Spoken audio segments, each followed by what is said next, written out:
Vaya abriendo su Biblia, por favor, en Tito, capítulo 1, versículo 10. Tito 1:10. Vamos a seguir con la serie sobre la fe verdadera. Y hoy voy a hablar acerca de, el tema se llama distorsiones de la fe. Distorsiones de la fe. Y vamos a leer en Tito 1:10.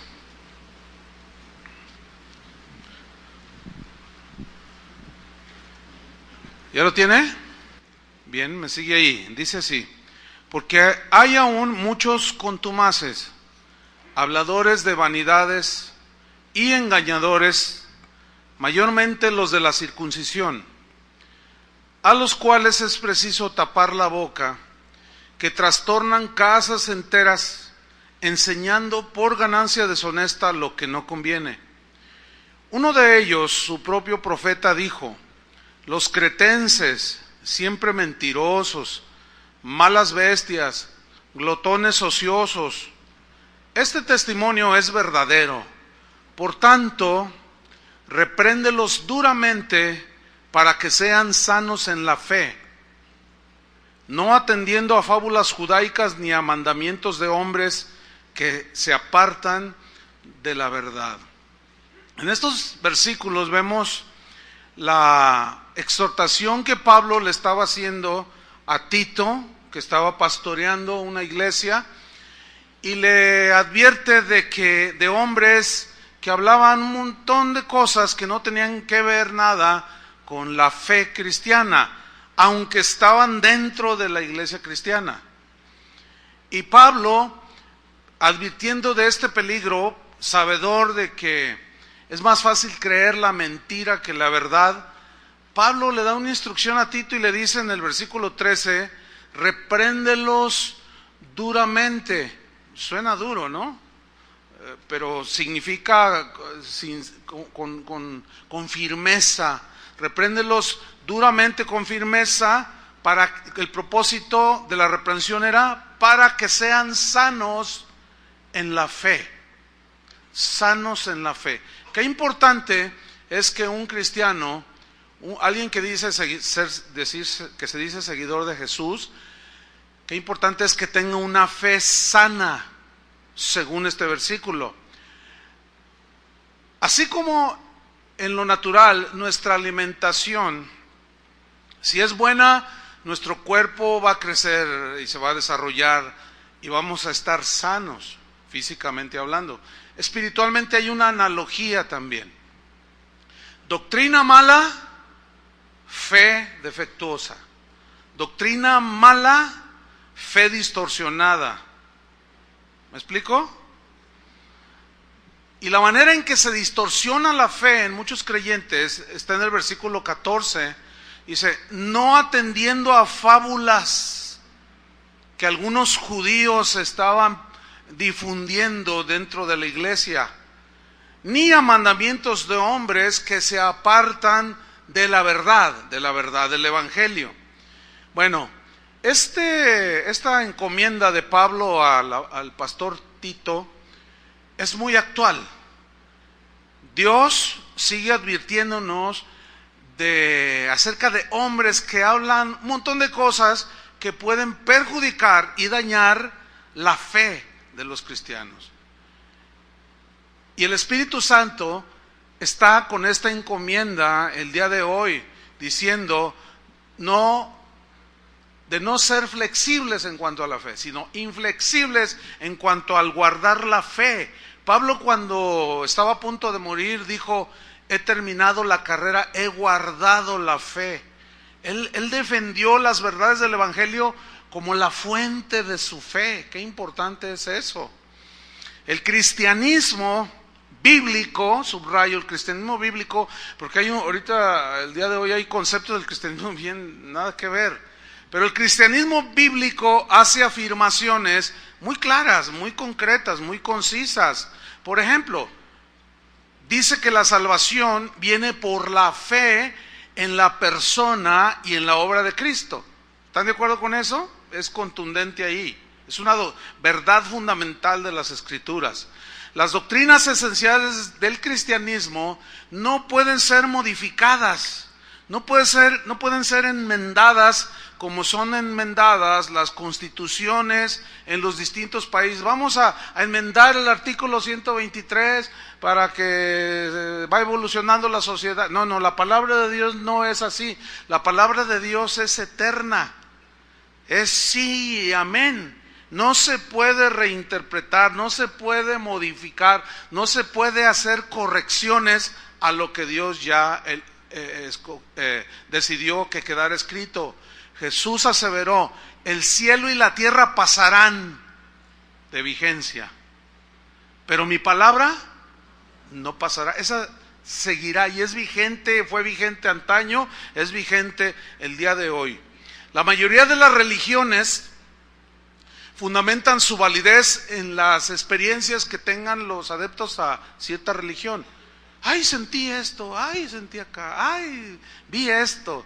Los sentimientos forman el sentir de las personas, es muy importante en los miembros de la mayoría de las religiones. Aún hay religiones que tienen una buena influencia para que los seguidores de estas religiones tengan una conducta moral buena, pero el cristianismo bíblico, escuchen bien, no se fundamenta en lo que yo sienta o deje de sentir o de pensar o en mis imaginaciones. No, el cristianismo bíblico se fundamenta en verdades sólidas y contundentes que están expresadas en las Escrituras. Sienta yo o no sienta bonito. El cristianismo no niega que otras religiones puedan traer un efecto en las personas, en los seguidores de estas religiones, un efecto tal que aún sus conductas pues sean buenas y catalogadas por la sociedad como son buenas personas, son buenos ciudadanos. Aún, fíjense, hay religiones que al ser observadas por principios que son universales, los seguidores de estas religiones aún pueden incluso experimentar la prosperidad material. Por ejemplo, los mormones, cuya doctrina es anticristiana, es totalmente antibíblica su doctrina, y sin embargo son muy prosperados económicamente en esta tierra. Ellos son dueños, entre otras grandes empresas, de la Pepsi-Cola, para que siga apoyando. Por ejemplo, en Estados Unidos hay el estado de Utah. Es un estado eminentemente mormón. Todas las empresas que hay ahí, los dueños son mormones. Allí acabamos de iniciar una casa de oración. Y yo hablaba con los hermanos con los que se inició, y me comentaban que ellos, cuando eventualmente van a solicitar un empleo, les preguntan: ¿eres mormón? Y si ellos dicen no, no les dan el trabajo. Entonces es muy difícil subsistir los cristianos en un lugar así. Y fíjense, en ese estado de Utah la delincuencia tiene un nivel bajísimo. No hay vicios, no hay antros como en otros lugares. Entonces la gente tiene una vida moral. El problema con esto es que la moralidad no salva de la condenación del infierno. Ese es el problema, ¿sí? Lo que el cristianismo asegura, lo que el cristianismo bíblico asegura, es que no es la moralidad la que te lleva a estar bien con Dios, ni la prosperidad material es evidencia de que estás bien con Dios. El cristianismo bíblico te asegura que el único camino a la paz con Dios es por medio de la fe en Jesucristo.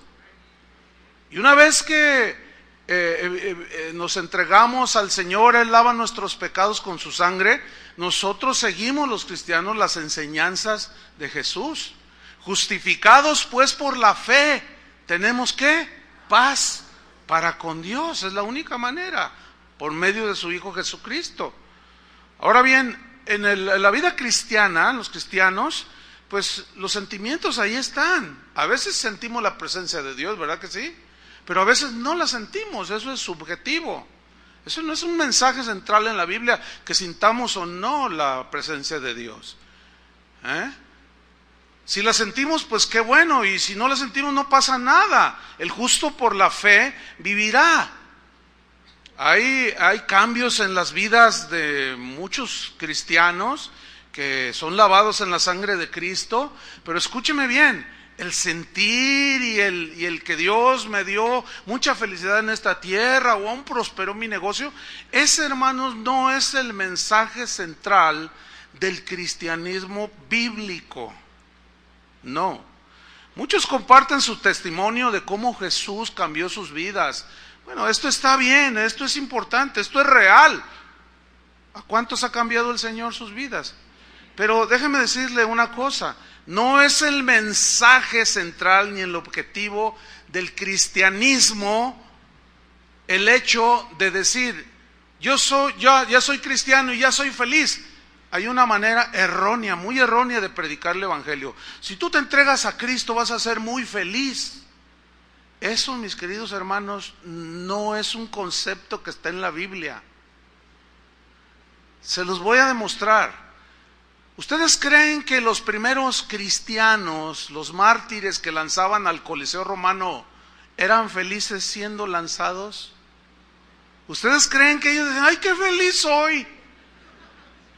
No, eso comprueba que el objetivo de la venida de Cristo a este mundo no fue para darnos felicidad terrenal.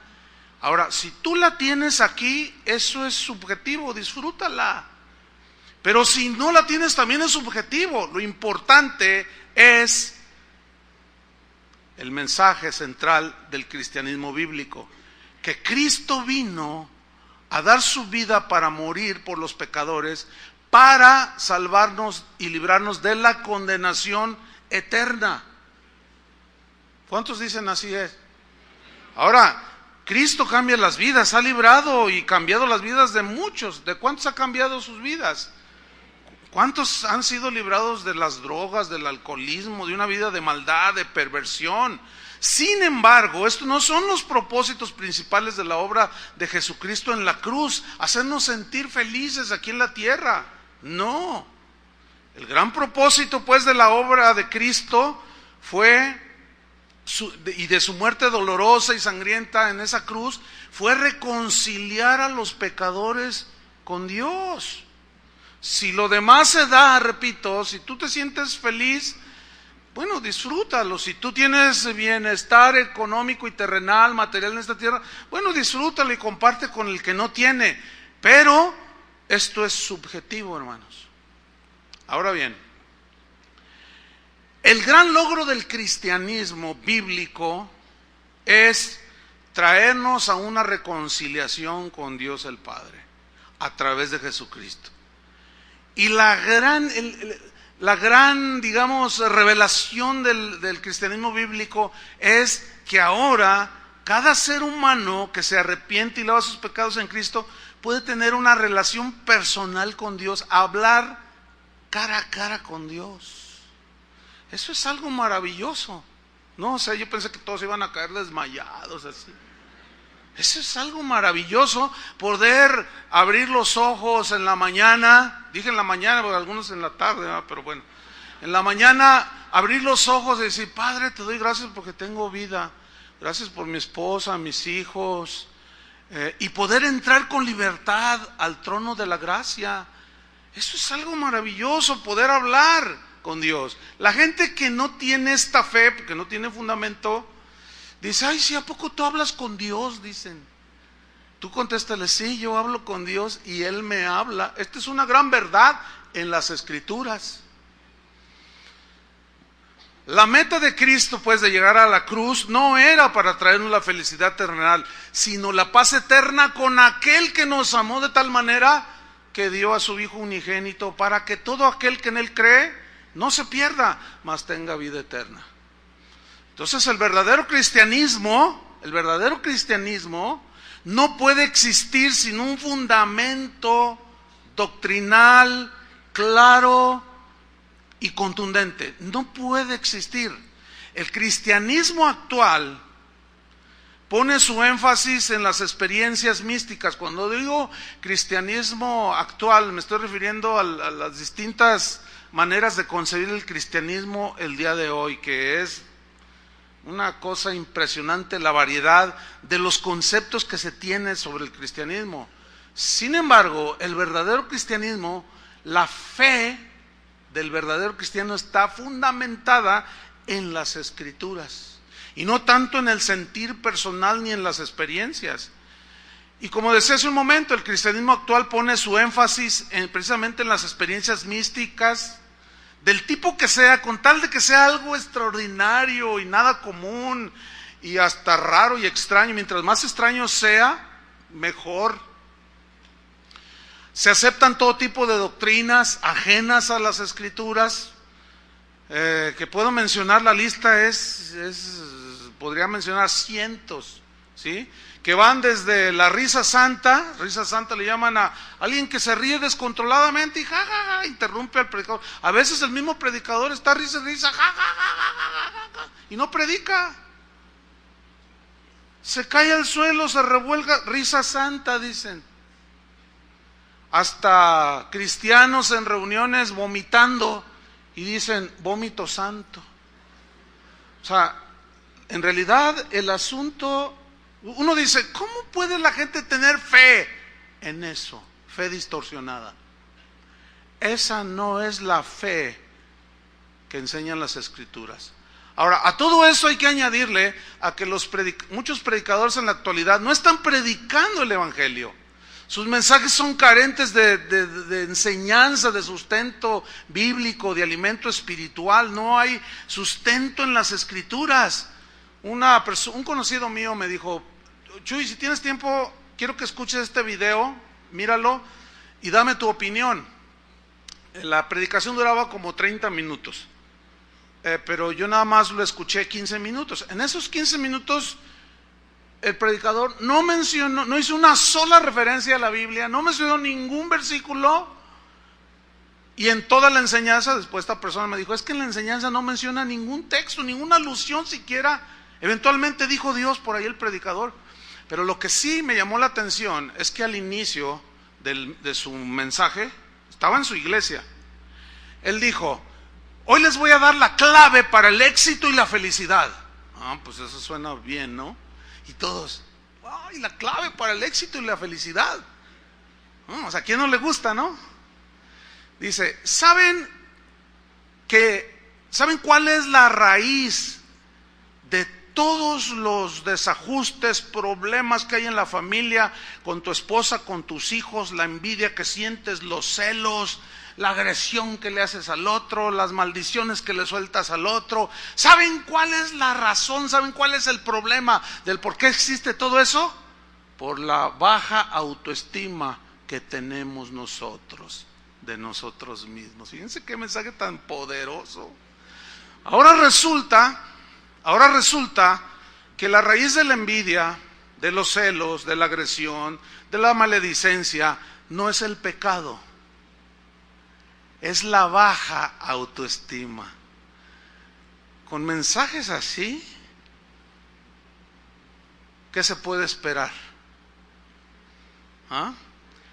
Pablo dijo, mi propósito es que su fe, les dijo a los corintios, esté fundada en el poder de Dios, refiriéndose al poder que tiene la palabra de Dios, y no en la sabiduría de los hombres.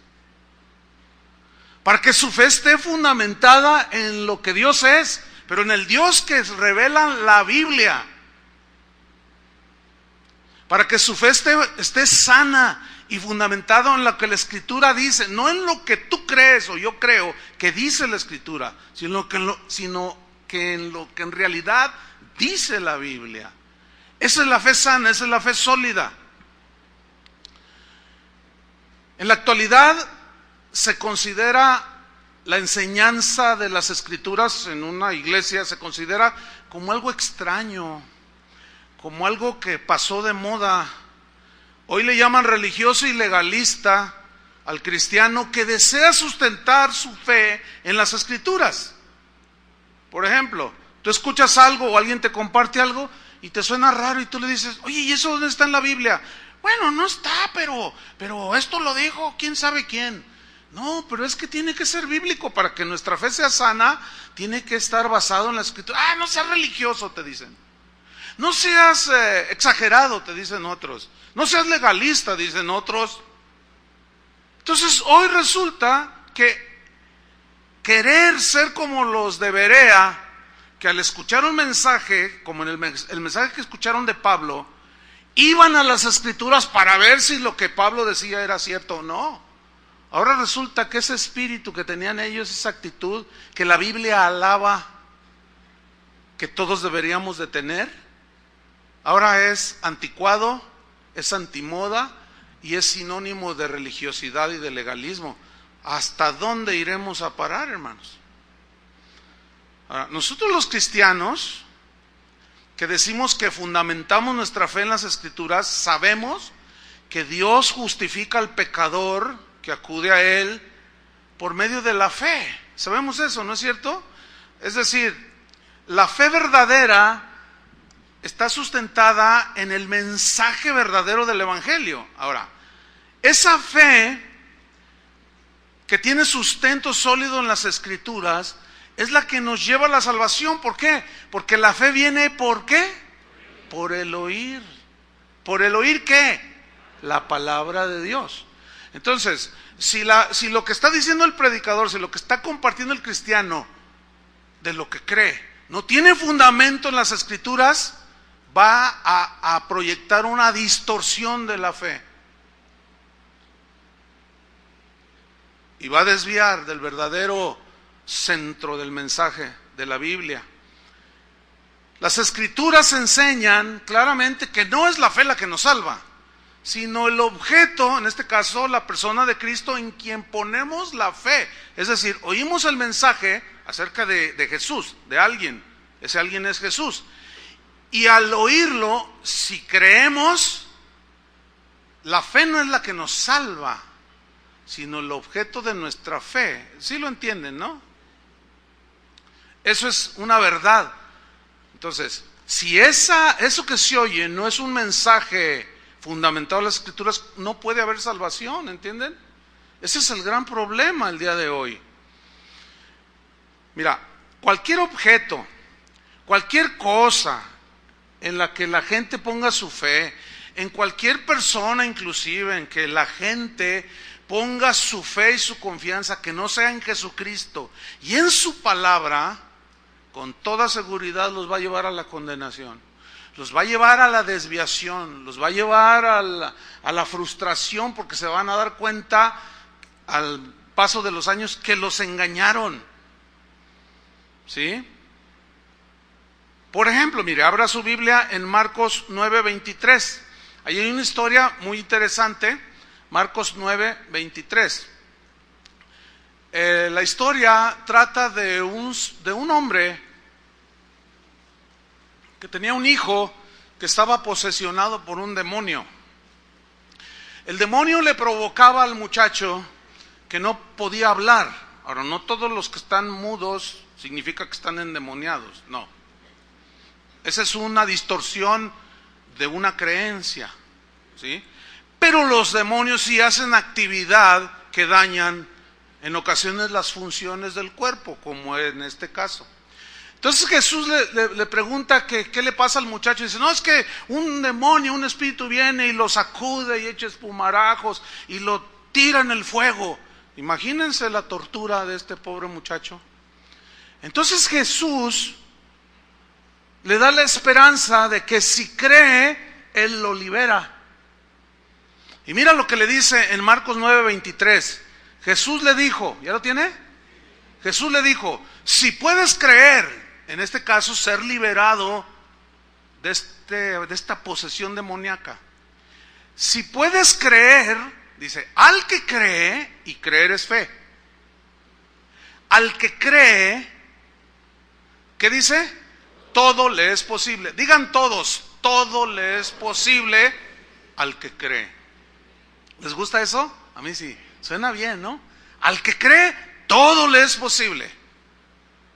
Bueno, si nosotros nos quedamos allí en ese versículo y no leemos todo el panorama al respecto de la fe, nosotros corremos el riesgo de de poner nuestra fe en esa parte de la Escritura que dice que al que cree todo le es posible, pero si de una manera ignorante o deliberada hacemos caso omiso del verdadero significado que tiene todo le es posible al que cree, podemos irnos a un extremo en la fe, podemos irnos a una distorsión de la fe, producto de una mala interpretación. Y esta mala interpretación va a distorsionar mi fe. Y si yo enseño sobre esa distorsión, voy a producir fe distorsionada en la gente. Ya no va a ser una fe sana. Porque al que cree todo le es posible. Hace unos años atrás, alguien aquí en la ciudad que dice que es apóstol, un domingo en su congregación, cuando estaba ahí enfrente de su gente, le dijo: hermanos, Dios me ha dado una tremenda revelación. Dice: hoy es un día de liberación y de salvación, dice, lo confieso, dice. ¿Cuántos de ustedes, les pregunto, cuántos de ustedes tienen familiares que murieron sin Cristo? Levanten su mano. No, pues muchos levantaban la mano. No les estoy poniendo una... Pongan más atención. Ok. Les dice este apóstol: ¿cuántos de ustedes tienen familiares que murieron sin Cristo y están en el infierno ahora? Levanten su mano. Y entonces empezaron a levantar la mano. ¿Quién tiene? No, mi papá. Mi papá murió sin Cristo, por más que le prediqué, blasfemó y se burló, y era parrandero, era mujeriego, se drogaba, era borracho, se murió y se fue al infierno. Y usted, mi abuelita era bruja, hacía limpias, y hacía conjuros, y maldecía gente, y les cobraba, y no quiso entender el evangelio, no quiso lavar sus pecados en la sangre de Jesús, y se murió, y está en el infierno. Pues les tengo buenas noticias, hermanos. Y todos dice: hoy es un día de salvación, porque Dios me reveló que Dios le había dicho: pídeme. Y Dios me mostró y me dijo: quiero hacer liberación y salvación el domingo. Dile a la gente que si creen y piden por sus muertos que murieron en sus pecados, yo los voy a sacar del infierno. ¿Por qué? ¿Por qué creyó esto? Porque él decía, el apóstol, porque ahí dice que al que cree, todo le es posible. Pregunto, ¿todo es todo aquí? Es evidente que no. Todo se refiere a aquello que tiene sustento en las Escrituras. Está establecido para los hombres que mueran una sola vez y después quedan sujetos al juicio de Dios. Entonces la fe se distorsiona cuando hay malas interpretaciones. Pablo le dijo a Timoteo en 2 Timoteo 2:15,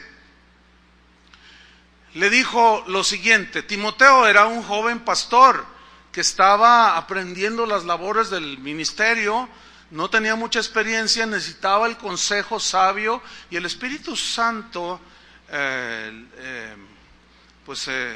mueve en el corazón de Pablo y le escribe esto que quedó en las Escrituras como algo inspirado por Dios. 2 Timoteo 2:15. Le dice: Timoteo, le dice, procura con diligencia presentarte ante Dios aprobado. Dice: como obrero que no tiene de qué avergonzarse, que usa bien, ¿qué? La palabra de verdad. Pregunta, ¿ese apóstol usó bien la palabra de verdad? No. Ahora, aquí la palabra usar en el griego es una palabra técnica que usaban los arquitectos de aquellos tiempos. Es una palabra que significa trazar una línea recta.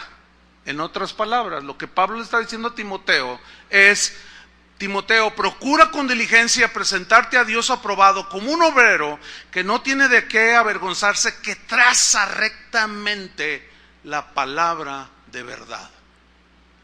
Porque si hay trazo verdadero, buena interpretación de lo que realmente la Biblia dice, la fe que la gente ponga en ese mensaje tuyo, Timoteo, esa gente va a tener una fe sana, una fe sustentada. Por eso tienes que usar bien la palabra de verdad. Y le dice en el versículo 16, mas evade profanas y vanas palabrerías, porque conducirán más y más a la impiedad, y su palabra carcomerá como gangrena. O sea, aquí su palabra significa su mensaje distorsionado. Fíjate lo que dice, carcomerá como gangrena. Irá pudriendo la fe de algunos, de los cuales, y luego menciona a dos, de los cuales son Himeneo y Fileto. ¿Qué hicieron estos dos? Versículo 18, que se desviaron de la verdad. Que se desviaron de la verdad. ¿Cómo? Enseñando que la resurrección ya se efectuó, y trastornan la fe de algunos. ¿Qué inventaron? La Biblia no da mucha explicación de qué es lo que enseñaban. Pablo nada más dice, mira, Himeneo y Fileto, esos dos se desviaron de la fe. Ellos empezaron a enseñar tonterías respecto a la resurrección, fábulas, mentiras. Y eso ha producido un trastorno en la fe de los que oyen ese mensaje. Entonces, Timoteo, tienes que ser muy cuidadoso.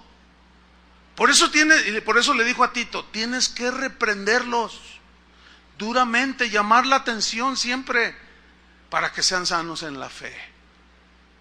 Porque hay muchos habladores de vanidades y de tonterías que andan engañando. Entonces la gente pone su fe, asume que porque es el pastor ya está diciendo 100% la verdad, y no siempre es así. Otro ejemplo de distorsión de la fe es una doctrina que se conoce como lo que dices recibes, o decláralo por fe. Por ejemplo, los que creen esto llegan a una reunión o se encuentran a un hermano y van así todos acongojados y van así, y de repente se encuentran a alguien o ven a alguien, hola hermano, ¿qué te pasa? ¿Qué tienes? Bueno, es que fíjate que tengo un dolor, pero soy sano por fe. ¿Han oído eso? Y luego están parados ahí en la esquina y pasa un Mercedes-Benz y dice, por fe ese carro es mío. Así dicen. No sé cuántos de ustedes anduvieron en esas cosas distorsionadas. O está una chica por acá y está un chico por acá y pues como que le atrae, ¿no? Entonces dice, por fe. Aquel va a ser mi esposo, dice, por fe. Pero resulta que ya tiene novia, pero tú dices por fe. O sea, como que si yo lo digo y lo creo, pues eso recibo, dicen ellos. Es que la Biblia enseña que yo recibiré lo que diga y lo que yo declare con fe, eso voy a recibir, eso dice la Biblia, dicen ellos. Y te citan un versículo. Vamos a verlo. Marcos 11:23, es el favorito. Es el favorito. Esto ha producido tanto daño, hermanos, tanta fe distorsionada. Pongan mucha atención. Todavía no acabo el mensaje, para que no me vea feo. Marcos 11:23. Dice así. Aquí está hablando Jesús. Y dice, porque de cierto os digo que cualquiera que dijere a este monte, quítate y échate en el mar, y no dudar en su corazón, lea con atención, sino creyere que será hecho lo que dice, lo que diga, le será hecho. Pregunta, ¿ese versículo les parece como que suena así como algunos creen? Sí suena, ¿no? ¿O no? Voy a leer la última parte. Si tú le dijeras a este monte, quítate y échate en el mar, y no dudara en su corazón, sino creyere que será hecho lo que dice, ahí está, lo que dice, lo que diga, le será hecho. Bueno, parece como que dice allí. Ahora bien, si nos quedamos ahí en ese versículo, cometemos un grave error. La Biblia, como hemos enseñado en otras ocasiones, la mejor manera de leerla y de predicarla y de enseñarla es de una manera tomando todos los pasajes, el pasaje completo. Si nosotros nos quedamos allí, corremos el riesgo de malinterpretar el versículo creyendo supuestamente algo que supuestamente dijo Jesús. Ahora, ¿cómo saber si estoy interpretando lo correcto? Hay varias reglas de interpretación de la Biblia. Una de ellas dice que el versículo a interpretar se debe de tomar el contexto de la palabra o la frase o el versículo que se ha de estudiar. Esto es muy entendible. Estas son reglas de interpretación no solo de la Biblia, de cualquier texto literario. Es más, si usted recibe una carta de su papá que vive en los Estados Unidos o de su hijo que vive en los Estados Unidos, usted no empieza a leer la carta de la mitad, ¿verdad que no? Porque corre el riesgo de entender algo que nunca dijo. Pero si usted lee toda la carta, se le aclara lo que está diciendo su hijo que vive por allá o su familiar. La Biblia es igual, hermanos. Esto se llama la regla del contexto, de la interpretación por el contexto de las Escrituras. Y el contexto, ¿qué es el contexto? Lo que viene antes del versículo y después del versículo. Vamos a hacer un ejercicio al respecto, para que nosotros podamos ver que viendo el contexto, se nos aclara que la frase lo que dice se refiere a lo que decimos y pedimos en la oración. No se refiere a una declaración arbitraria que yo digo, una declaración de fe. No, eso no es bíblico. Eso ha distorsionado la fe de muchas personas. Vamos a hacer este ejercicio. Vamos a tomar de nuevo Marcos 11:23, ¿ok? Porque de cierto os digo que cualquiera que dijere a este monte, el monte, yo les expliqué en otra enseñanza sobre la fe, era en el contexto judío, era metáfora de las dificultades, de los problemas que enfrentaban la gente de ese tiempo, y era algo metafórico cuando se decía, tengo una montaña enfrente de mí, no sé cómo enfrentar esta montaña. Aquí la lección de Jesús en todo el pasaje es respecto de la fe, porque en los versículos anteriores es cuando Jesús se secó la higuera, y Señor, se ha secado la higuera, y Jesús les dice, tened fe en Dios, que eso ya lo compartimos también, ¿se acuerdan? Tened fe en Dios, y luego de ahí se desarrolla esto. De cierto os digo que cualquiera que dijera a este monte, quítate y échate en el mar, y no dudar en su corazón, sino creyere que será hecho lo que dice, lo que diga le será hecho. Versículo 24. Mire cómo se aclara de manera sencilla, simple, pero bien poderosa. Versículo 24. Por tanto, esa frase parece que no tiene nada, pero ahí estriba el principio para poder entender a qué se refiere, será hecho lo que dice. Por tanto, en consecuencia, dice, os digo que todo lo que pidiereis orando. ¿De qué está hablando? De hacer declaraciones de fe, así como se ha creído, o se refiere a lo que se pide en la oración. Que cuando se pide se tiene que creer sin dudar para poderlo recibir. Se está refiriendo a lo que se pide en la oración. ¿Lo alcanza a ver o no? Es clarísimo. Por tanto os digo que todo lo que pidiereis orando, creed que lo recibiréis y os vendrá. En la una versión parafraseada dice Marcos 11:24, por esto les digo, crean que ya han recibido todo lo que estén pidiendo en oración y lo obtendrán. En la versión Palabra de Dios para Todos dice, se lee así el versículo 24. Por eso les digo que cuando pidan algo en sus oraciones, pídanlo convencidos de que lo pueden recibir, lo que lo han recibido, y entonces lo que pidan será suyo. Pero acuérdense que también está otra parte en la Biblia que habla que lo que pedimos, si es conforme a su voluntad, Él nos lo dará. Y allí ya se complementa lo que podemos llamar una fe sana. Una fe distorsionada en una aseveración que la Biblia no enseña, ha distorsionado la fe de muchas personas. Déjeme contarle un caso que viví hace años de esto. Yo tenía unos amigos que tenían 2 hijos, varoncitos, pero ellos querían la niña. Y me dijeron, Chuy, ayúdanos a orar porque vamos por la niña. Ah, pues está bien, pues claro que sí. Ayúdanos a orar porque queremos una niña, queremos otro hijo, pero que sea niña. Ah, está bien. Y yo los dejé de ver por un tiempo. Un día me los encuentro por ahí en un lugar ahí, en un centro comercial. Y la vi a ella con su pancita. Y le dije, hola, no me digas. Sí, me dice. ¿Estás embarazada? Dice, estoy embarazada. Ay, gloria a Dios, pues felicidades. Y pues me gocé con ellos, ¿no? Entonces le digo, ¿y cómo va el bebé? Dice, no es bebé, es una beba. Y dice, y ya tiene nombre, se llama Sarita. Y le digo, ya hicieron un estudio y ya se dieron cuenta que es una niña. Dice, no, pero yo lo declaro.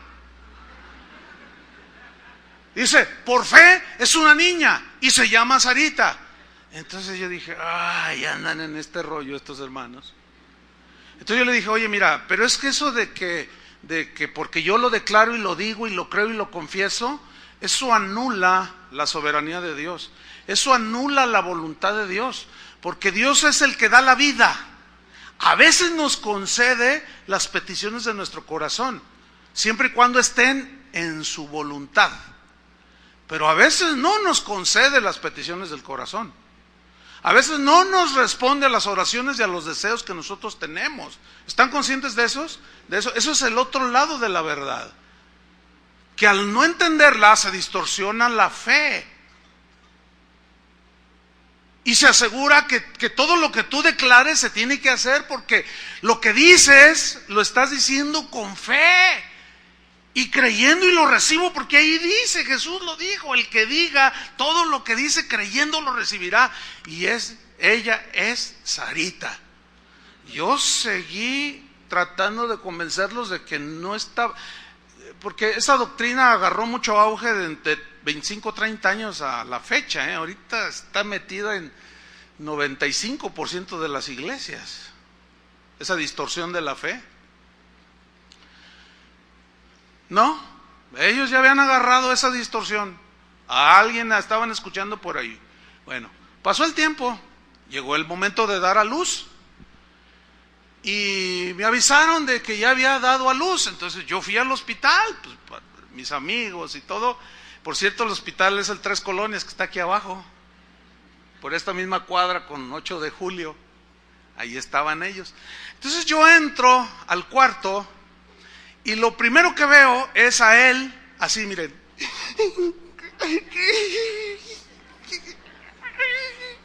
No, oye, ¿qué te puedes imaginar? Lo peor, ¿sí o no? Entonces yo pensé lo peor. Dije, lo que pensé, se murió el bebé, se murió Sarita.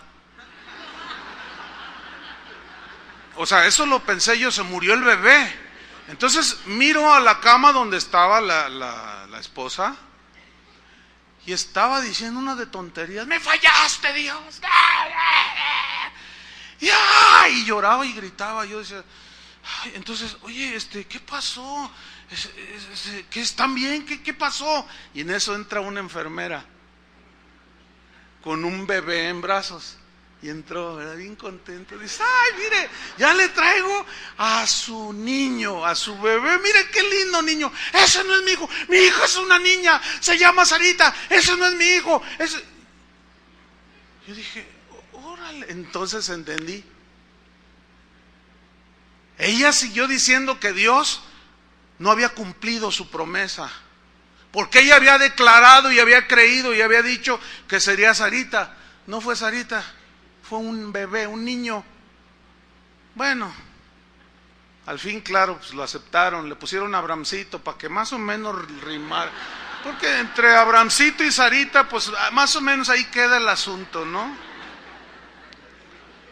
Bueno, como ese ejemplo, hermano, les puedo poner 20,000 de fe totalmente distorsionada, sin sentido. Eso no enseña la Biblia. La Biblia habla de orar y creer lo que le pedimos. Y si es conforme a su voluntad, pues lo disfrutamos y le damos gracias. Y si no lo recibimos, es porque no fue conforme a su voluntad, y su voluntad es perfecta para nosotros. Y la aceptamos. ¿Cuántos dicen amén? Esa es la fe sana. Esa es la fe que no se desanima ni se lesiona, porque es una fe sustentada en las Escrituras. Otra distorsión de la fe es lo que yo he llamado fe triunfalista. El diccionario de la Real Academia Española define el triunfalismo, pongan atención cómo lo define, como actitud de seguridad en uno mismo. Actitud de seguridad en uno mismo. Superioridad sobre los demás, dice la definición, fundada en la propia sobreestimación. Mira, los que siguen estas enseñanzas distorsionadas, cuando ellos declaran algo y eventualmente se les da, híjole, es lo peor que les puede suceder. ¿Saben por qué? Porque siguen más en el engaño. Es como los judíos: queremos carne, queremos. Y Dios les dijo: ¿que no me quieren a mí? No, nosotros queremos carne. Y les dio carne. Y aún estaba la carne en sus bocas, y vino el juicio de Dios. Es lo peor que le puede pasar a alguien que cree esas falacias. Porque a veces en esa obstinación, entonces no me quieres a mí, no, yo quiero lo que yo diga. Eso está terrible, hermanos. Y cuando a alguien eventualmente se le da, tiene una actitud de soberbia. ¿A cuántos predicadores yo he visto así en vivo? Decir: ¿saben que estos zapatos que traigo valen $1,000? ¿Saben por qué los traigo? Porque yo lo que digo recibo. ¿Saben por qué traigo el carro que traigo? Porque yo cuando veo un Cadillac digo, lo huelo, digo, eso es mío por fe, y yo lo tengo por... No, si así fuera, imagínate de lo que se ha perdido todos los habitantes del mundo, todos tuvieran su Cadillac. Eso demuestra la falacia, la mentira. Desgraciadamente eso se ha metido dentro de la iglesia y ha distorsionado y trastornado la fe de muchos. Entonces el triunfalismo es una actitud de seguridad en uno mismo, superioridad sobre los demás. Es que no tienen fe, yo sí tengo una super fe. Cuando Jesús dijo: si tuvieran fe como un grano de mostaza, nada más con eso te basta. ¿Cuántos saben quién es Jorge Vergara? ¿Saben quién es Jorge Vergara? ¿Quiénes no saben quién es Jorge Vergara? Levanten la mano. Uy, un montón también. Bueno, Jorge Vergara es el dueño de las Chivas.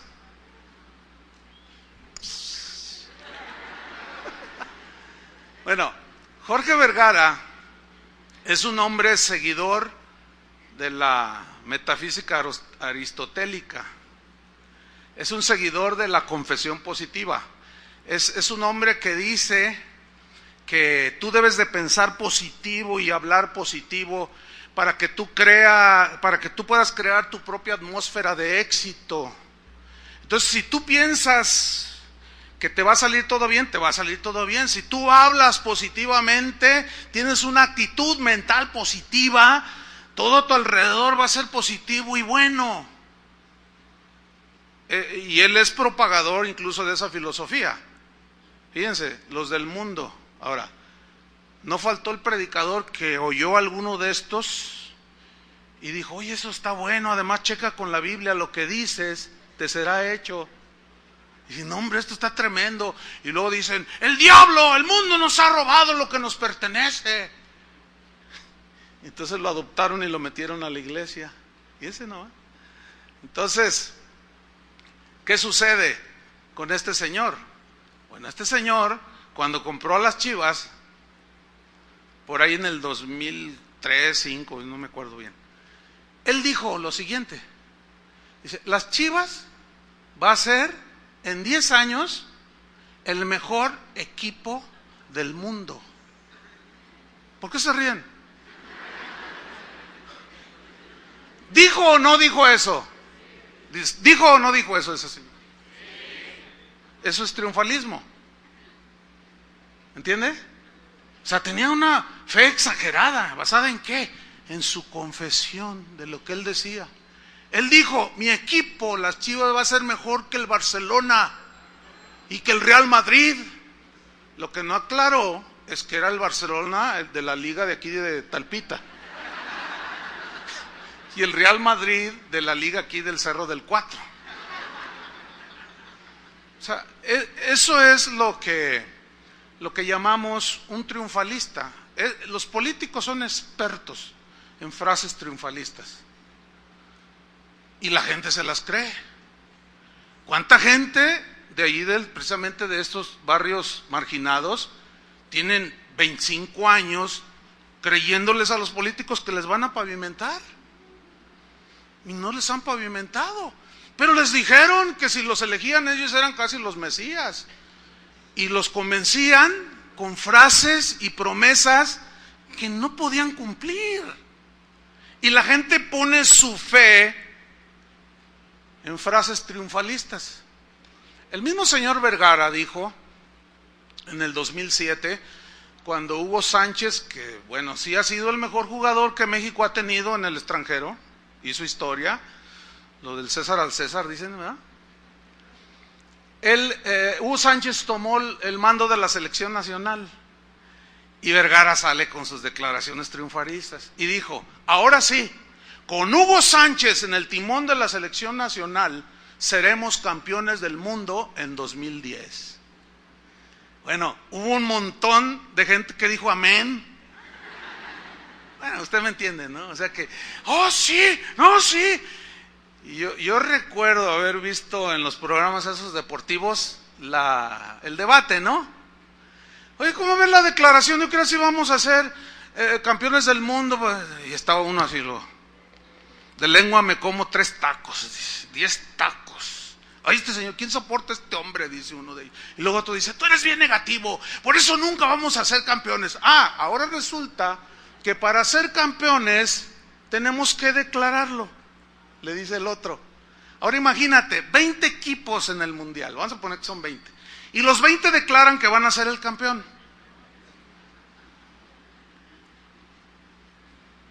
¿Ve? Bueno, eso es lo que es el triunfalismo. Bueno, ¿ha oído esas frases que dicen, Guadalajara para Cristo? ¿Las ha oído? Eso es lo que yo llamo una fe triunfalista, exagerada, prepotente. ¿Basada en qué? En que Dios me reveló, dicen algunos. Dios me mostró en un sueño y en una visión. Cenaste muchos tacos, mi estimado. En el 2008 hubo una campaña aquí en Guadalajara. La campaña se conoció como Vive lo Rojo. No sé cuántos de ustedes se acuerdan de esa campaña, Vive lo Rojo, que había espectaculares por toda la ciudad, unos espectaculares con fotos de un supuesto Jesús, ¿no? Con iPod, audífonos, en patineta, y decía, Jesús es chido, y cosas de esas, no sé si se acuerdan. Bueno, yo recibí la invitación para apoyar la susodicha campaña. Y cuando se nos están dando los pormenores, yo pregunto, oigan, pero ¿en base a qué o cómo, cuál es el objetivo? Y sale era una pastora. Dice, es que Dios me reveló junto con este pastor y este otro, que a diciembre 2008 todo el estado de Jalisco será convertido a Cristo. ¿Cuántos millones de habitantes tiene Jalisco? En ese entonces, 2008, dijeron, pues casi 8, 7 y fracción. Bueno, entonces yo les dije, a ver si estoy entendiendo. A diciembre 31 de este año 2008, eso fue como en marzo, a diciembre 31, todos los habitantes de Jalisco estarán convertidos a Cristo. ¡Amén!, dijeron. A ver. Otra vez. A ver si estoy entendiendo. Esto significa que todos los pandilleros de Jalisco al 31 de diciembre se van a convertir. Amén, dijeron. Gloria a Dios, a su nombre, gloria. Órale. Eso significa, estoy entendiendo, que todos los carteristas y los malandrines de Jalisco se van a convertir al 31 de diciembre del 2008. Amén, dijeron. Órale. Todos los homosexuales de Jalisco se van a convertir. Amén, dije. Todos los adúlteros, amén. Los diputados del Congreso, todos. Híjole. Al 31 de diciembre. Entonces yo les dije, eso supone, la junta era seria, no había así como ustedes se ríen. Digo, da risa porque pues, da risa, ¿no? Pero no estaba así allí. Yo les dije, entonces estoy entendiendo que aún el 31 de diciembre del 2008, aún el cardenal Sandoval Íñiguez se va a convertir. Y dijeron amén. Lo declaramos, dijeron. Lo establecemos, lo reclamamos y lo confesamos, dijeron. Bueno, ¿y en la iglesia de quién se va a reunir el cardenal Sandoval Íñiguez? Yo les dije, ¿saben una cosa? Esto no es objetivo. Esto no tiene una objetividad en la fe. Porque Jesús mismo dijo, vayan por todo el mundo y prediquen el evangelio a toda criatura. El que creyere y se bautice será salvo. El que no creyere será condenado. ¿Qué significa eso? Que no todos van a creer. El único caso en la Biblia que existe de una ciudad convertida es Nínive. Está en el libro de Jonás. Pero, ¿cómo fue que se convirtieron? Jesús lo dijo. ¿Cómo? Jesús citó Lucas 11:32, no lo busque. Jesús dijo, los hombres de Nínive se levantarán en el juicio contra esta generación y la condenarán, porque a la predicación de Jonás se arrepintieron. ¿A la qué? A la predicación de Jonás se arrepintieron. ¿Cómo viene la fe que nos lleva a la salvación? ¿Por oír qué? La palabra. ¿Sabe qué me dijeron en esa junta? ¿Cómo iba a ser la conversión? Es que Dios le reveló a algunos, dijeron ahí, que los cartelones rojos, el rojo era símbolo de la sangre de Cristo. Todas las sangres son rojas, ¿no? Pero ellos dijeron, a mí me lo dijeron, que los espectaculares estaban a la entrada del aeropuerto, a la salida, en la Minerva, en las salidas allá de Morelia, de Zapotlanejo, hacia el norte, allá a la costa. Estaban los espectaculares a todo lo que daban ahí, de color rojo. Y ellos me dijeron a mí, es que Dios nos reveló que como el rojo es el color de la sangre de Cristo, y cuando vean a Cristo ahí en ese espectacular, el Espíritu nos reveló que cuando la gente viera el color rojo, se iban a arrepentir. Entonces, yo ya no podía, yo dije, ¿hasta dónde? ¿Qué más tengo que escuchar? Entonces ya un poco así, pues así como, no sé, pues entre triste, medio frustrado. ¿Cómo es posible? Son pastores. Yo les dije, o sea que va el Chapo Guzmán manejando, va al aeropuerto a tomar su avioneta privada y ve un cartelón rojo y dice, ay, qué malvado soy. Digo, hermanos, ¿hasta dónde? ¿Hasta dónde? ¿De dónde ustedes sacan tanta cosa? ¿Sabe qué me dijeron? Chuy, tú no eres un hombre de fe. Así me dijeron. Pero ¿sabe qué? Lo más así, se va a morir de la risa. ¿En qué terminó aquella plática? Bueno, yo salí, yo les dije, bueno, ok, yo no puedo participar en algo que estoy viendo a todas luces, que no es. Bueno, dice, prepárate, me dice uno de ellos. Prepárate porque tú vas a tener una iglesia mínimo de 200,000 personas, ¿no? Y aunque tú no las hayas ganado, no sé qué, te las vamos a mandar porque todos se van a convertir. Ah, está bien. Yo dije, pues ni en el estadio caben 200,000, yo no sé dónde las voy a meter. Entonces yo les dije, bueno, ok, les dije, nos vemos el 31 de diciembre del 2008 de este año. Bueno, hace casi 6 años de eso, 5 años. ¿Qué pasó? ¿Ah? El cardenal sigue dando lata, aunque ya no es el cardenal. Sigue ahí dando cosas. Cada vez hay más homosexuales y más descarados. Cada vez hay más violencia, más narcotráfico, más perversión, más maldad. ¿Qué pasó? Bueno, ¿sabe qué dijeron después de que vieron que nada de nada? Dijeron, Chuy es el culpable. Yo le dije que se iba a reír. Es que es increíble que yo había boicoteado la campaña. Ahora resulta que soy Zeus.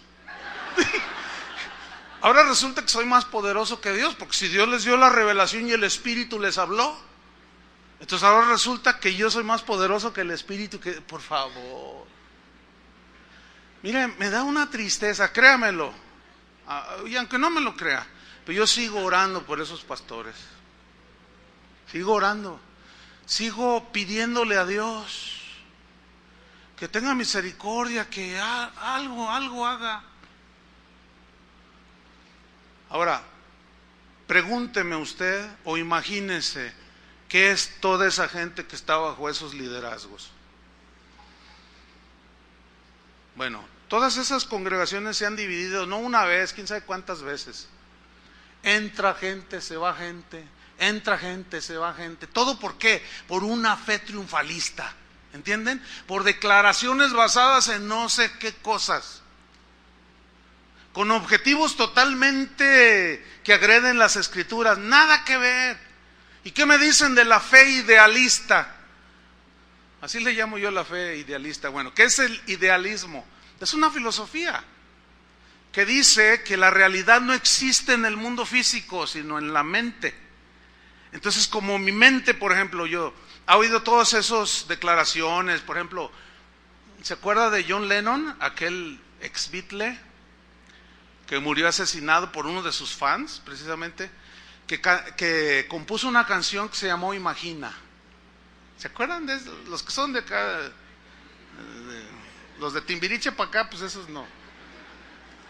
Él cantaba, la canción más o menos decía, imagínate un mundo como una hermandad. Imagínate que no hay distinción de razas, imagínate que no hay religión, imagínate todos abrazándonos y quién sabe cuánta cosa. Bueno, eso era un idealismo. Eso no se puede dar. ¿Por qué? Por la maldad que habita el corazón del ser humano. Nada más por eso. Pero eso nada más está en la mente. Se habla del idealismo de Platón, por ejemplo, que anhelaba muchas cosas muy bonitas. Nosotros podemos ser idealistas en ese sentido, y acá en la mente echarle vuelo y decir, ay, ay,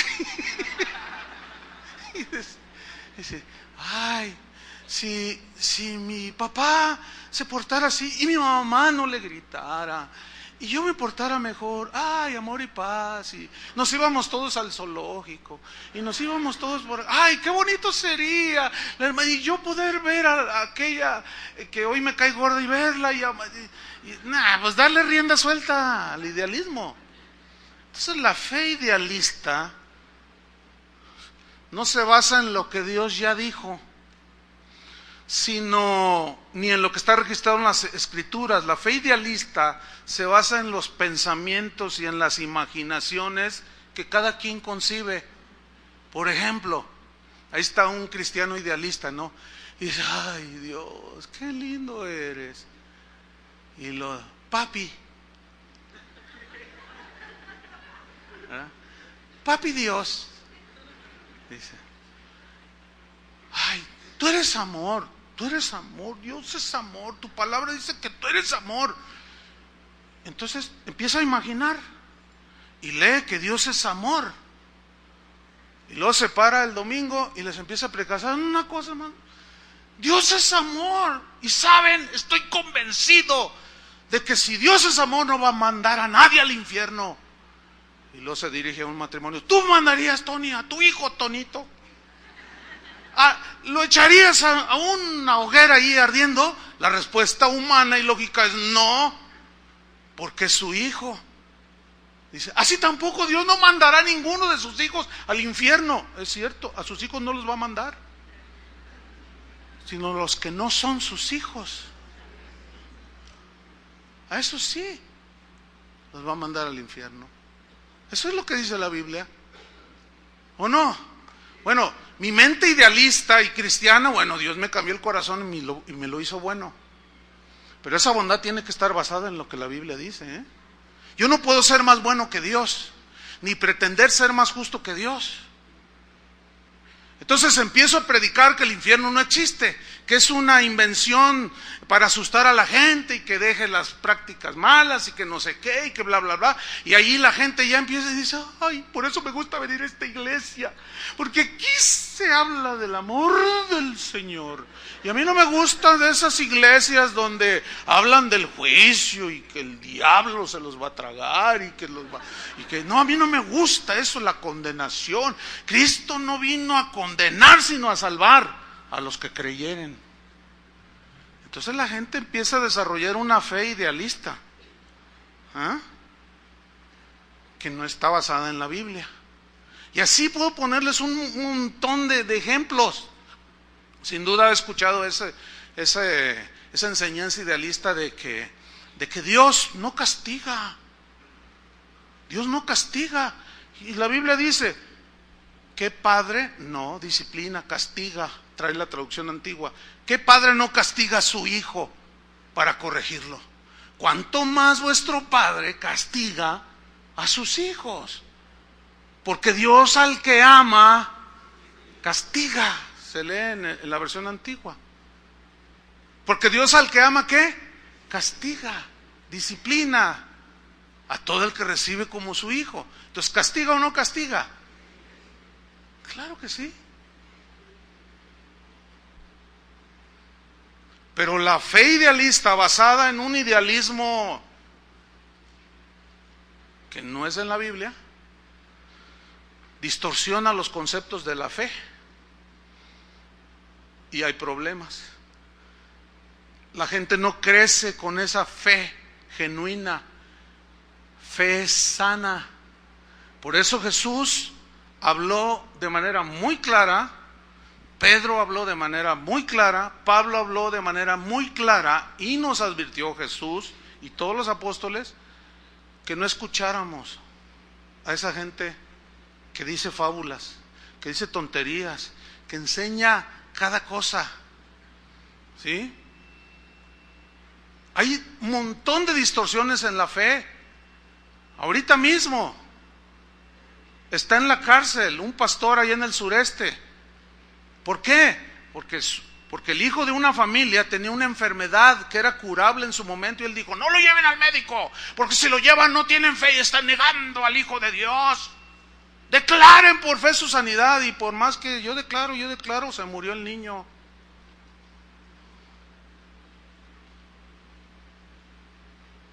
¿Y Lo demandaron y está en la cárcel. Y aún a los padres, por torturar a su hijo, oiga, con unas temperaturas de 40 grados, una agonía, convulsiones, y yo declaro, yo establezco, yo confieso, y el niño se murió. ¿Es pecado ir al médico? Por supuesto que no. Digo, Dios también nos dio un sentido común. Mire, ayer, antes de la predicación, yo tenía un dolor de cabeza. Me dolía la cabeza. Generalmente no me duele, pero me dolía la cabeza.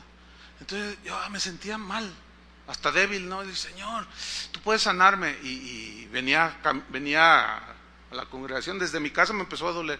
Y nada.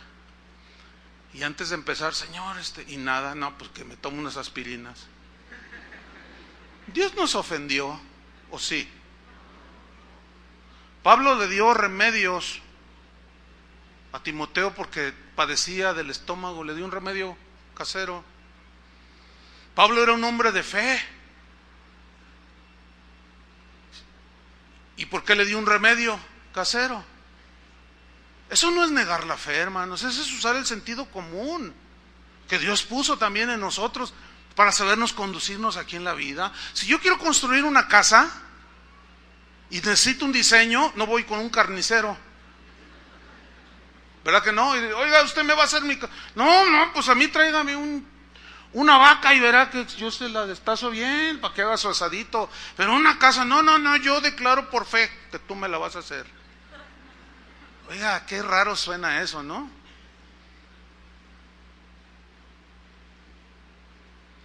Entonces, por más que se diga, por más que se proclame, si lo que se dice no tiene un sustento bíblico, hermanos, ¿sabe por qué hay tanta religión? Por ejemplo, pare de sufrir. Ese es un triunfalismo espantoso. Pare de sufrir. Lo que Jesús dijo fue lo contrario. En el mundo tendréis aflicciones, pero confiad, yo he vencido al mundo. Ahora, ¿por qué está lleno? Pare de sufrir. Por pura gente que sufre. Y si ya paran de sufrir, ya no van. ¿Para qué? Sin embargo, siempre está lleno, porque no dejan de sufrir. Ahí está el engaño. Miren, nada más es que razonemos un poquito, hermano. No, de verdad no es complicado. No es complicado. Los complicados somos nosotros que basamos y decimos un montón de cosas y de tonterías. Y la fe se trastorna, hermanos. Y la fe se diluye y la fe crece chueca. Hay gente que está negando hoy, predicadores que están negando que el infierno existe. Pues si el infierno no existe, entonces Jesús es un mentiroso. ¿Qué dijo? Generación perversa, ¿cómo escaparéis de la condenación del infierno? Él lo dijo, ¿sí o no? Entonces, hay un infierno que es literal, aunque muchos digan que no, y eso ha trastornado la fe de muchos. En Judas, para terminar, Judas 1, es un solo capítulo. Judas 1, versículo 3. Allí Judas dice algo muy importante. En la versión Reina Valera dice amados. En Judas 3 dice, en la versión que generalmente usamos, dice amados. Por la gran solicitud que tenía el escribirles acerca de las cosas que son comunes de nuestra salvación, es necesario que yo les escriba para que contendáis, así dice su versión, para que contendáis ardientemente por la fe que ha sido dada una sola vez a los santos, a los creyentes.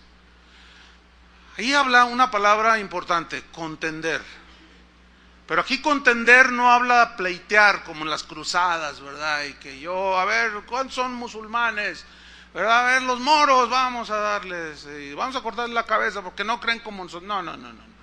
Esos fueron los abusos de la fe. No tiene que ver nada con Dios eso. No.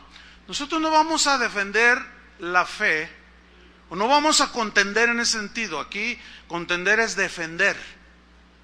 ¿Defender qué? la fe que nos es preciosa, la fe sana, ¿entienden?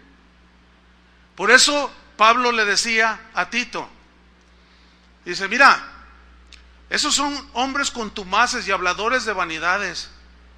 Uno de sus mismos poetas, profetas dijo, los cretenses siempre mentirosos, glotones. Este dicho es verdadero, así son. Y estos andan metiendo cosas raras dentro de la iglesia. Reprende a los hermanos, dice, para que sean sanos en la fe. Es como cuando tú constantemente estás reprendiendo a tu hijo, ya no comas papas. O a lo mejor se agarra usted comiendo con él. Defender la fe. ¿Cuál fe? Las verdades del Evangelio, lo que está sustentado en las Escrituras. Esa es la encomienda para nosotros. Pablo, cuando estaba a punto de irse a la presencia del Señor, dijo, he terminado la carrera, he guardado la fe. He guardado la fe. Significa las verdades. Ahí fe son las verdades fundamentales del cristianismo. Y el mismo Pablo dio la advertencia a Timoteo, le dijo, Timoteo, vendrán tiempos peligrosos, porque habrá hombres amadores de sí mismos, vanagloriosos, soberbios, blasfemos, etcétera, que tendrán apariencia de piedad, pero negarán la eficacia de ello. A ellos evítalos, dice. Dice, porque el Espíritu dice claramente que en los postreros tiempos algunos apostatarán de la fe.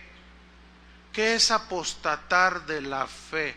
Apostatar es dejar la fe sana, las verdades sanas del Evangelio, las verdades que verdaderamente te llevan a Dios, que te infunden fe, te infunden confianza, te ayudan a entender esas promesas, y esas promesas se reciben a través de la fe y la paciencia, y tú corres con paciencia la carrera que tienes por delante, puestos los ojos en Jesús. Bueno, esa fe es la que la Biblia nos enseña que debemos de defender. Pues nosotros no nos cansaremos una y otra vez de enseñarles, de animarles, de alentarles, de reprenderlos duramente a veces, para que sean sanos en la fe. Porque esa sanidad de tu fe tiene que ver mucho con el mensaje que escuchas. ¿Qué es lo que cuando te encuentres con la montaña y no sepas cómo enfrentarla, tú vas a orar? Y es cuando el Señor te va a dar la palabra rema que hablamos en una ocasión. Entonces tú oras en base a eso y tú lo crees. Señor, dame sabiduría, no sé cómo enfrentar este problema. Señor, tu palabra dice que si yo pido con fe y me da sabiduría sin reproche, Señor, yo creo que tú me vas a dar. Señor, dame una solución a esto, no sé qué hacer. Como oró Salomón, tu pueblo es grande, yo soy joven, no sé qué hacer. Y a ti recurro en oración. Nunca fue en declaraciones prepotentes. Siempre fue en un pedir, y ese pedir creyendo que lo iban a recibir. Y Dios le dijo a Salomón, por cuanto no me pediste riquezas, sino sabiduría, te doy sabiduría y además te añado riquezas, dijo. Esa es la fe que nosotros debemos de seguir, hermanos. La fe sana, fundamentada en una enseñanza sana. Por eso tenemos que analizar todo lo que escuchamos. No se crea de todo lo que se habla en internet, de todo lo que dicen los predicadores, más ni siquiera de lo que yo digo. Usted sea como los de Berea y vea así esas cosas, hermanos, porque esto nos va a ayudar a tener una fe sólida y no distorsionada. Se va a encontrar con algunos cristianos que tienen una fe totalmente distorsionada, que creen cosas rarísimas. Yo me acuerdo en los años 80s, 70s, 80s, yo escuchaba a predicadores decir, hermano, si usted viene del catolicismo, eso del agua bendita, no, ¿cómo el agua no tiene ningún poder para nada? Y decían los predicadores, ¿se acuerdan los que son de ese tiempo? Y nos decían, ay, no, pero el agua bendita. Y luchábamos porque prevaleciera el agua bendita, aunque seguíamos siendo cristianos. Como aquel hermano cuando lo bautizamos, que lo tomo y yo te bautizo en el nombre del Padre, Hijo y del Espíritu Santo. Y le espérame, pastor. ¿Te acuerdas, Chuy? Ya nomás le hicimos todo. Todavía traíamos un montón de cosas. Bueno, yo escuchaba esas predicaciones y nos querían quitar la fe supersticiosa. Y ahora es común en los púlpitos. Hasta hay un video en Tuyú de un predicador que está predicando y trae una botellita de agua y está predicando. Y dice, y el agua del Espíritu, que no sé qué, que quién sabe qué. Y trae y dice, y ahora reciban el Espíritu.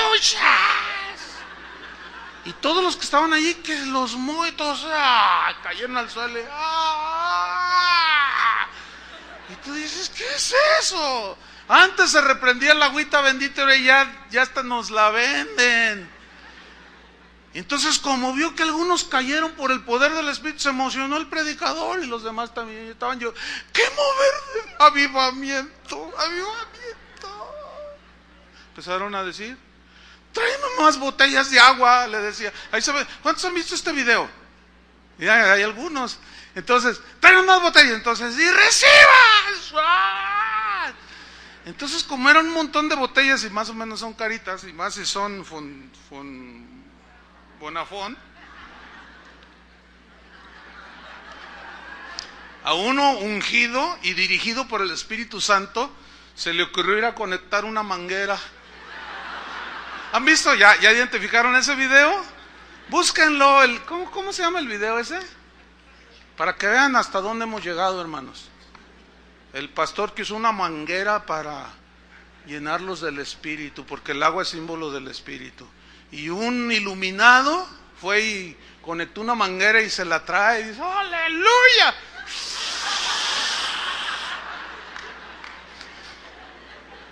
¿Saben qué es lo tremendo de esto, hermanos? Que ellos mismos subieron el video diciendo que es un mover poderosísimo del Espíritu Santo. No, es interminable esto. Es una batalla de la fe. Por eso debemos de tomar el escudo de la fe, con que podamos apagar no solo los dardos así de agresiones y de calumnias, sino también de engaños de todo tipo. Que Dios nos ayude, hermanos. Oremos. Señor, te damos muchas gracias. Gracias por la palabra, que es sí, amén, tus promesas son justas, verdaderas, porque eres un Dios de verdad. Tú nunca vas a engañar a nadie, Señor. Tú nunca vas a prometer algo y dejarlo allí. Pero hay muchas cosas que nosotros los hombres hemos dicho, que tú has dicho y no son ciertas. Y las hemos enseñado o se han enseñado y la gente ha puesto su fe en mentiras, en falacias, en fábulas, en mitos, en engaños. Y no son sanos en la fe, están enfermos. De manera que cuando vienen los sinsabores de la vida, los problemas reales de la vida, no saben cómo enfrentar, porque no tienen la fe genuina. Ayúdanos, Señor, a poner nuestra fe en tu palabra, no en objetos como paños ungidos, agüitas benditas, trigo del cielo y tanta cosa que estos últimos años han metido a la iglesia, sino en la bendita palabra de Dios, en la obra perfecta y maravillosa de Jesús, a quien rendimos nuestro corazón, nuestra obediencia y nos consagramos para Él, porque Él es merecedor de toda la alabanza, la acción de gracias, la honra y la gloria. Recíbela, Señor, de tu pueblo, y tú sabrás cuidar a tu pueblo, los que son tuyos, Señor. Adviértenos constantemente, Señor, para tener una fe sana, pero una fe sólida. Te lo pedimos en el nombre de Jesús. Amén. Aleluya. Dios les bendiga a todos.